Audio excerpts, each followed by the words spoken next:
We're here today to talk about the future skills in global contexts, a transatlantic teaching model. And with that, I'm going to dive into a few of our slides. We've worked on an interdisciplinary collaborations. We've done this over a couple of years now, and we'll give you some details in a little bit. The goal always has been in this project for our students to investigate data life cycles in order to develop design concepts so that they would enhance data awareness within their communities. Through virtual discussions, we have revealed cultural differences with the aim to not only raise awareness, but to generate digital and analog design interventions, promoting a greater data transparency and an ethical engagement within international communities. To give you a little bit more detail on that, we are 2 universities.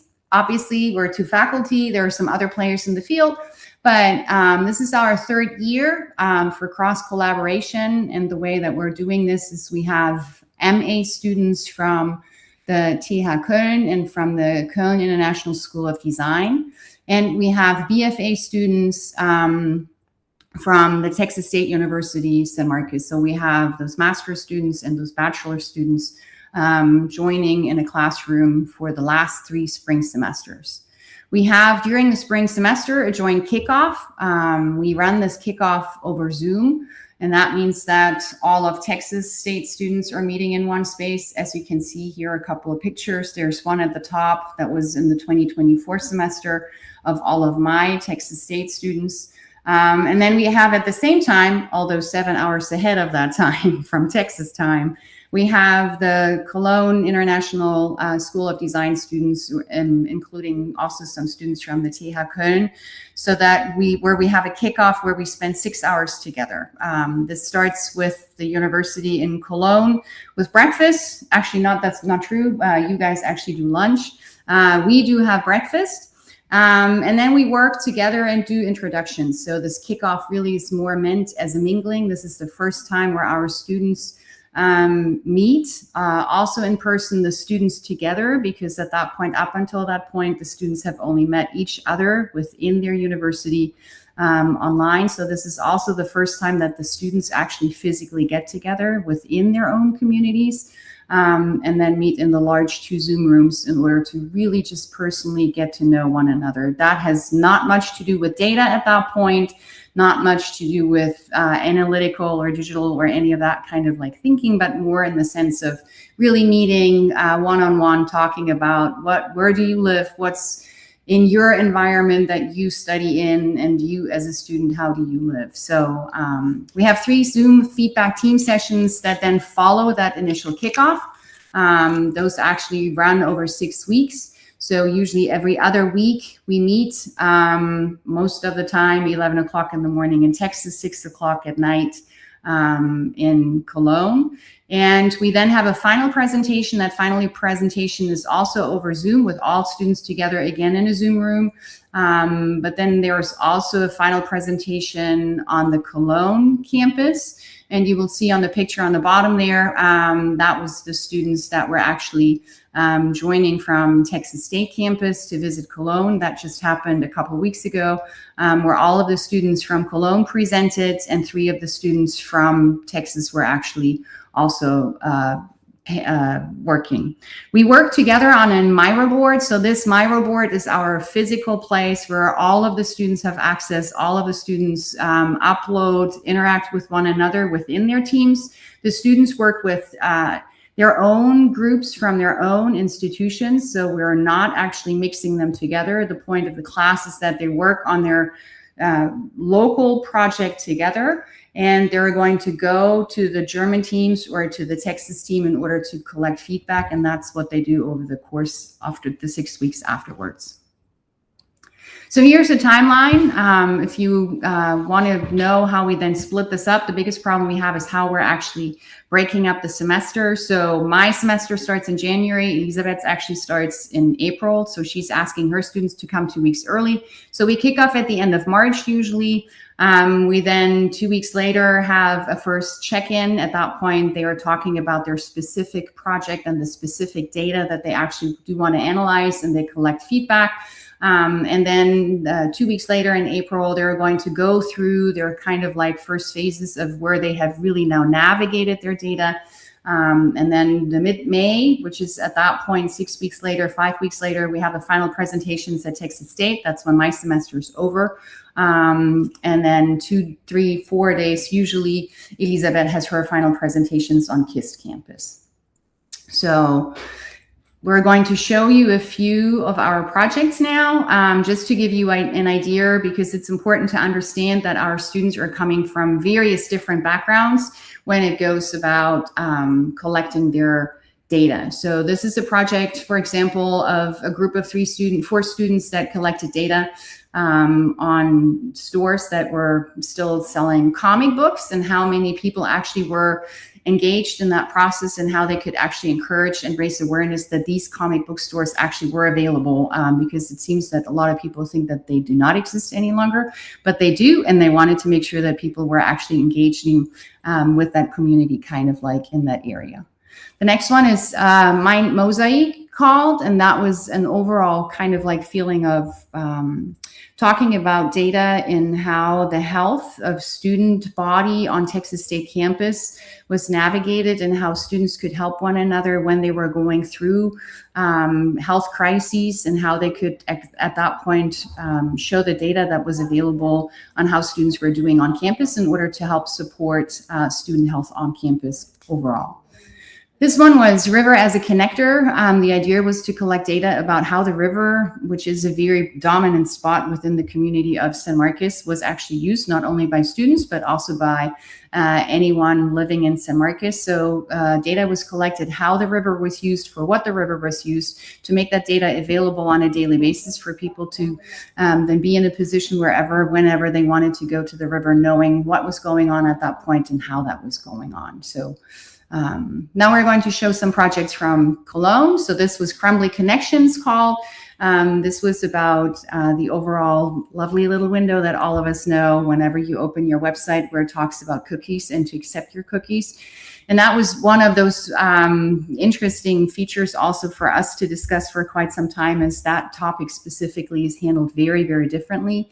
So it was great to see what the students came up with in order to make that project more aware, and that story and the reasons behind of how you're going about cookies and data safety be a little bit more aware at that point. This one is about payment issues. There's a huge difference in how we're paying with cash or with credit cards. And so the idea here was that you were collecting a payment batch. And that was also in a very fun way, trying to explain how and what happened to the data that was actually used when you're paying and when you're collecting receipts, so making a game out of it. Last but not least, this is a project called Heimweg, and the idea here was to actually showcase how you could get on the road, pending on how you were going, to make sure that you were actually going and taking a route that was safe for you, pending on who you were, pending on what you wanted to see on your way home potentially. Were you interested in a very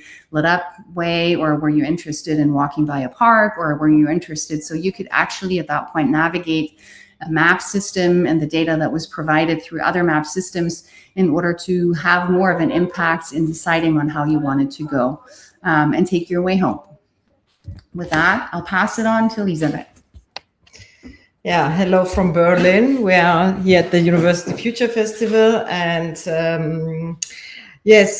we started the project 3 years ago, as Claudia mentioned, and we also asked students who wanted to know why they picked this class. And the last 3 years we received 68 answers about the motivation of the students, why they chose to be part of this class. And most of the students wanted this intercultural exchange and the international collaboration.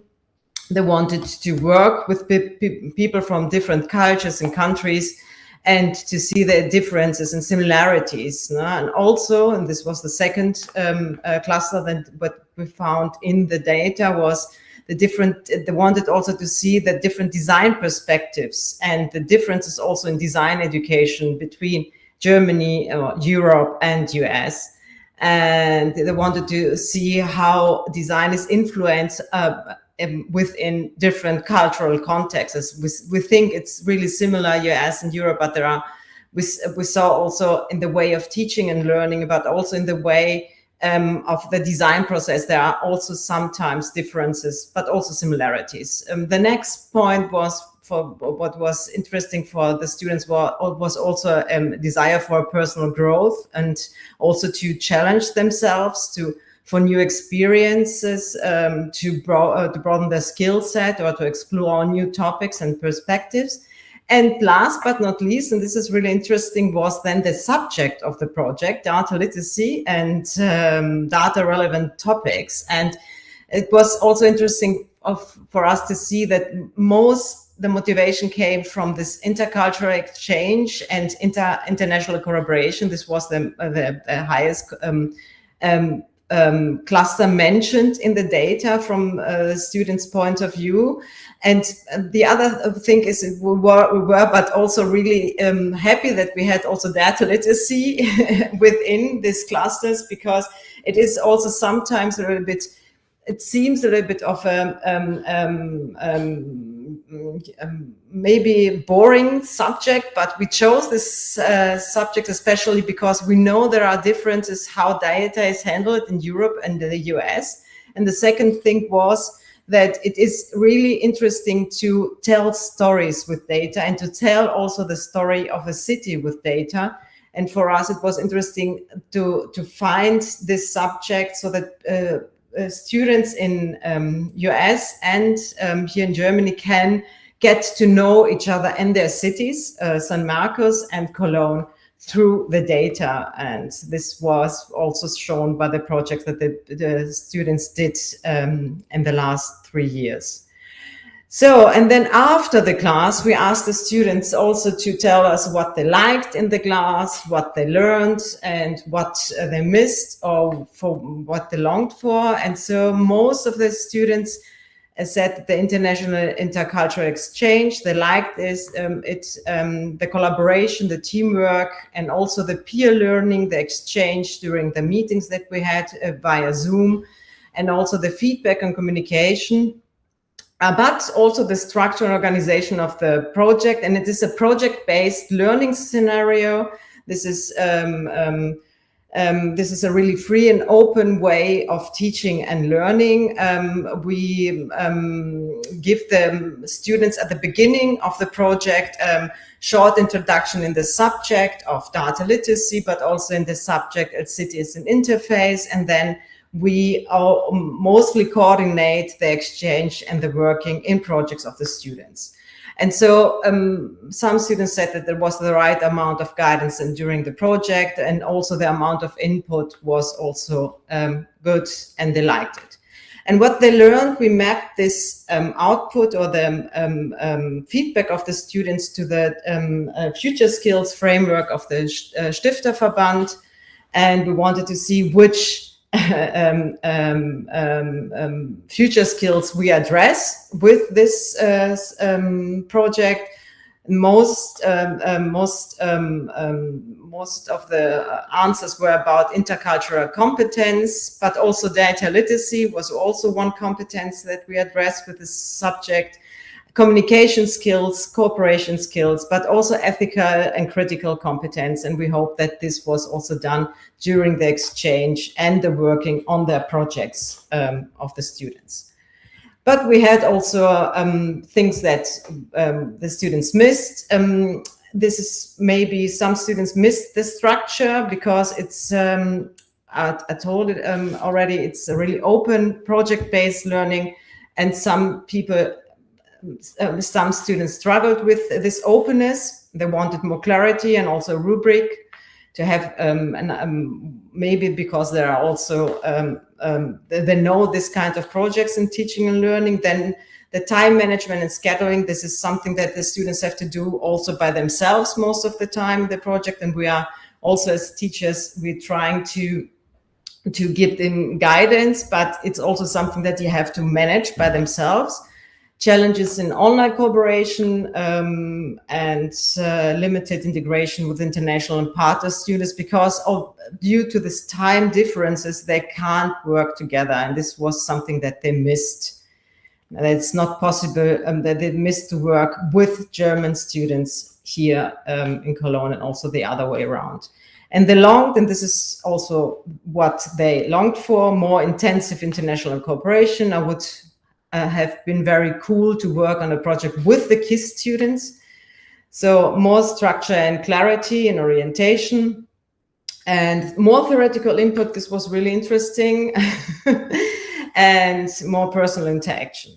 And to sum up, when we compare a little bit the outcomes, on the one hand, they liked a lot the international cooperation, but they wanted more integration in this international cooperation, so that it could work with with students from the other country. It was also the strongest missing element. They wanted structure and guidance, appreciated when present, but also they criticized that most of some of the students, they had problem with this openness of the learning scenario.